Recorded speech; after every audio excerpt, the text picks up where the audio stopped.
Many of us came into 2017 expecting the worst. And in many ways, the worst is what we got. Donald Trump has been every bit as horrible as one might have expected, he continues, day after day, to prove himself utterly unfit for office, morally and intellectually. And the Republican Party, including so-called moderates, turns out, if anything, to be even worse than one might have expected. At this point it's evidently composed entirely of cynical apparatchiks, willing to sell out every principle and every shred of their own dignity as long as their donors get big tax cuts. Meanwhile, conservative media have given up even the pretense of doing real reporting, and become blatant organs of ruling party propaganda. Yet I'm ending this year with a feeling of hope, because tens of millions of Americans have risen to the occasion. The U.S. may yet become another Turkey or Hungary, a state that preserves the forms of democracy but has become an authoritarian regime in practice. But it won't happen as easily or as quickly as many of us had feared. Early this year, the commentator David Frum warned that the slide into authoritarianism would be unstoppable if people retreat into private life, if critics grow quieter, if cynicism becomes endemic. But so far that hasn't happened. What we've seen instead is the emergence of a highly energized resistance. That resistance made itself visible literally the day after Trump took office, with the huge women's marches that took place on January 21, dwarfing the thin crowds at the inauguration. If American democracy survives this terrible episode, I vote that we make pink pussy hats the symbol of our delivery from evil. The resistance continued with the town hall crowds that confronted Republican legislators as they tried to repeal the Affordable Care Act. And in case anyone wondered whether the vocal anti-Trump crowds and Trump's hugely negative polling would translate into political action, a string of special elections capped by a giant Democratic wave in Virginia and a stunning upset in Alabama has put such doubts to rest. Let's be clear, America as we know it is still in mortal danger. Republicans still control all the levers of federal power, and never in the course of our nation's history have we been ruled by people less trustworthy. This obviously goes for Trump himself, who is clearly a dictator wannabe, with no respect whatsoever for democratic norms.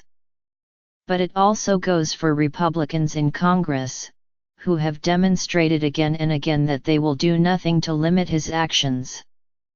They have backed him up as he uses his office to enrich himself and his cronies, as he foments racial hatred, as he attempts a slow-motion purge of the Justice Department and the FBI. In fact, there has been a strange dynamic over the past few months. The worse things look for Trump, the more closely Republicans tie themselves to him. One might have expected recent electoral defeats to give GOP moderates a bit more backbone. Instead, senators like John McCain and Susan Collins, who won widespread praise for standing up against Obamacare repeal during the summer, went along meekly with a monstrously awful tax bill. And the growing evidence that the Trump campaign colluded with Russia doesn't seem to have induced any prominent Republicans who weren't already anti-Trump to take a stand.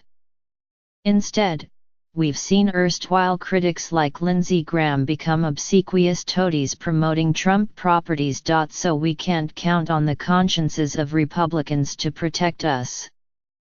In particular, we need to be realistic about the likely results of Robert Mueller's investigation.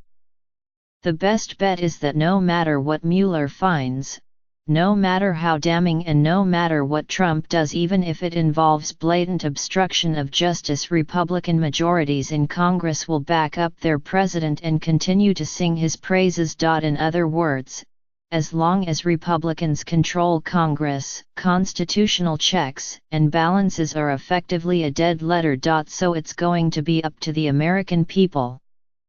They may once again have to make themselves heard in the streets. They'll certainly have to make their weight felt at the ballot box. It's going to be hard, because the game is definitely rigged. Remember, Trump lost the popular vote but ended up in the White House anyway, and the midterm elections will be anything but fair. Gerrymandering and the concentration of Democratic-leaning voters in urban districts have created a situation in which Democrats could win a large majority of votes yet still fail to take the House of Representatives. And even if voters rise up effectively against the awful people currently in power, we'll be a long way from restoring basic American values. Our democracy needs two decent parties, and at this point the GOP seems to be irretrievably corrupt. Even at best, in other words, it's going to take a long struggle to turn ourselves back into the nation we were supposed to be. Yet I am, as I said, far more hopeful than I was a year ago. America is not yet lost.